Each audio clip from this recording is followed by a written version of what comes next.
Alexis Braconnier, bonjour. Bien, bonjour. Ravi de vous recevoir dans la social room de Village Semence. Merci. Vous êtes un chef cuisinier. Ouais. Une étoile montante de la cuisine franco-australienne. Ouais. Et j'ai beaucoup de plaisir à vous recevoir parce qu'en tant qu'ancien végétarien, vous m'avez redonné envie de manger des légumes. Alors, on va parler de votre actualité qui est riche. D'abord, je voudrais que vous me parliez de votre parcours de cuisinier. On va commencer par là. Moi, ça a commencé déjà très très tôt. La cuisine, ma mère cuisinait très bien justement le légume. On mangeait quasiment que ça. Et puis après, dès l'âge de 8 ans, et petit à petit, je me suis orienté plus vers un parcours d'étoilé, disons, en travaillant dans le sud, vers Toulouse, Carcassonne, avec Franck Putla, Gilles Goujon. C'était restaurant étoilé. Et puis j'ai été chef dans un restaurant, mais ça c'est plus anecdotique. Je me suis rendu compte que j'avais beaucoup de lacunes. Je suis monté à Paris pour intégrer le Bristol. Et puis après, de là, j'ai été à l'atelier des chefs où j'ai donné des cours de cuisine. J'ai beaucoup aimé parce que quand vous donnez des cours, en fait, les gens sont tellement curieux qu'ils posent des questions parfois bêtes. Mais en fait, tu te dis, par exemple, comment pousse ton haricot vert. Les gens ne savent pas comment pousser un haricot vert, comment pousse le chou de Bruxelles. Et tu dois leur donner hors sol ou pas. Tu dois chaque fois leur donner les réponses à leurs questions. Donc ça m'a en fait, en même temps, je leur ai appris. En même temps que je leur apprenais, j'ai beaucoup appris aussi. Alors, il y a 30 ans, faire un CAP de cuisine, c'était une sorte de voie de garage. Or, aujourd'hui, il y a toute une génération de nouveaux chefs qui sont en train de révolutionner la cuisine française et internationale. Est-ce que c'est grâce à des émissions comme Top Chef à laquelle vous avez participé ? C'est vrai que moi, quand j'ai commencé la cuisine, j'ai tout de suite su que je voulais aller dans un lycée hôtelier. Et c'est vrai que j'avais pas senti cette... on sentait un petit peu, je regardais les émissions à la télé, notamment avec Maïté ou d'autres comme ça. C'est vrai que... Mais ça a émergé petit à petit. C'est vrai que les émissions de télé ont fait un tremplin pour ce métier-là. Après, il faut pas se leurrer, ça reste un métier compliqué. C'est un métier où tu es complètement dédié à ton travail. Si tu n'aimes pas ça, si à un moment donné tu n'aimes pas la chaleur, tu n'aimes pas le contact, tu n'aimes pas le speed du service aussi, c'est l'adrénaline, notre adrénaline, il vaut mieux pas, mais il faut se rendre compte que ce qui se passe à la télé aussi, il y a beaucoup de montage. Et puis moi, ce que j'ai beaucoup aimé en faisant Top Chef, c'est le fait d'avoir un garde-manger. C'était gargantuesque, quoi. Il y avait des produits merveilleux que j'avais pas l'habitude de toucher, du turbo, de la sole, du Saint-Pierre, du homard, même des riz d'agneau et des légumes. C'était superbe, quoi. Il y avait rien à dire, quoi. Ça donne qu'envie de cuisiner, quoi. Alors, il y a des générations d'enfants qui ont été traumatisés par la cuisson des cantines scolaires.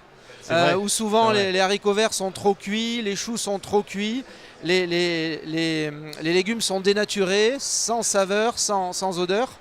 Et c'est vrai que vous faites un formidable travail de cuisine et vous me parliez tout à l'heure du soin que vous apportez à la cuisson des légumes. Vous pouvez nous en parler ? Oui, justement on parle des cantines, mais après voilà, ils sont obligés de surcuire parfois par souci d'hygiène ou je ne sais quoi.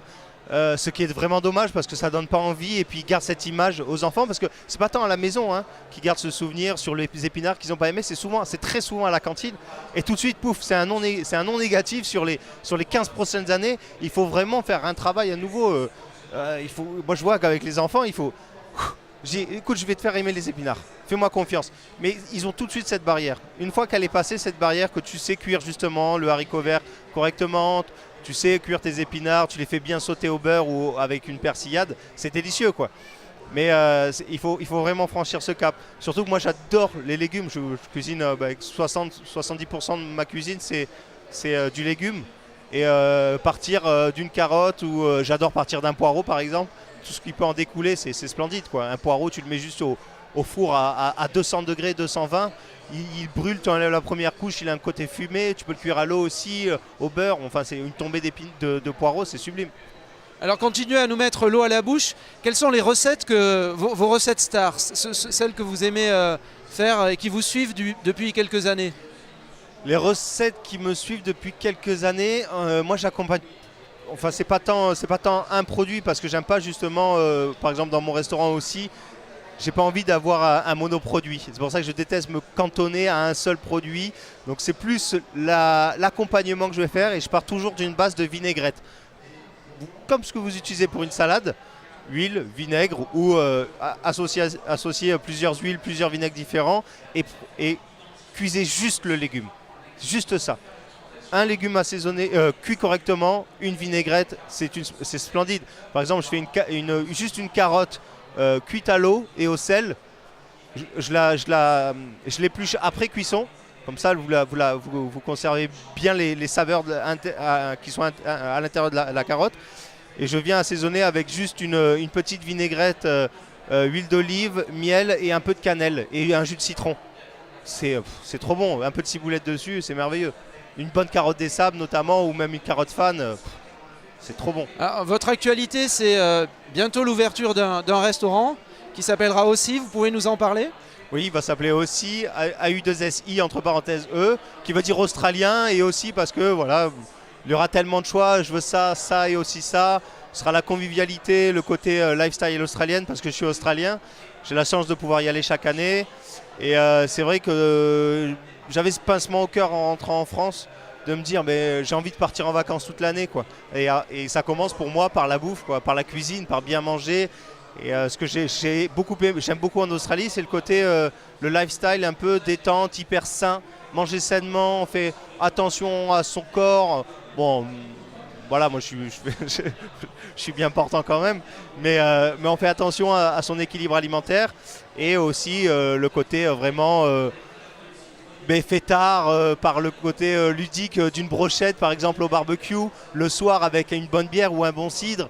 Le midi, vous pourrez trouver par exemple une salade d'algues, concombre avec une petite vinaigrette au litchi. Voilà, j'ai pas envie de tomber dans le côté quinoa à fond, côté vegan à fond. Non, moi je suis vraiment côté on mange healthy mais gourmand quand même. Voilà, c'est ça le principal. Alors Paul Bocuse nous a quittés récemment. Ça vous a touché ou pour vous c'est une cuisine de notre âge qui disparaissait? Comment vous l'avez vécu? Moi je le mettrais déjà au Panthéon parce que je trouve qu'il a fait énormément pour la cuisine française. Aujourd'hui je pense que c'est grâce à lui que la gastronomie française est au patrimoine mondial de l'UNESCO. Je pense que c'est aussi grâce à lui qui a exporté la cuisine française. Moi je le mettrais, je sais pas quoi, je pense qu'il a fait énormément pour la cuisine française. C'est un petit peu lui qui m'a... Pas forcément, je dirais pas ça parce que je le connais pas personnellement, mais cette rigueur, je pense qu'on... Et puis ce côté aussi, j'ai 3 femmes, c'est le côté un peu... moi j'aimais beaucoup ce personnage, c'était vraiment un personnage. Monsieur Braconnier, chef Braconnier, merci d'être venu dans la social room de Village Semence. Beaucoup de bonnes chances pour l'ouverture de ce restaurant. Alors aujourd'hui l'adresse reste secrète, mais on peut vous suivre sur Facebook. Facebook, Twitter, Instagram, j'essaye d'être présent au mieux. Voilà, pour être au courant et puis pour venir vous voir très bientôt. Merci beaucoup. Sur Paris ce sera, merci.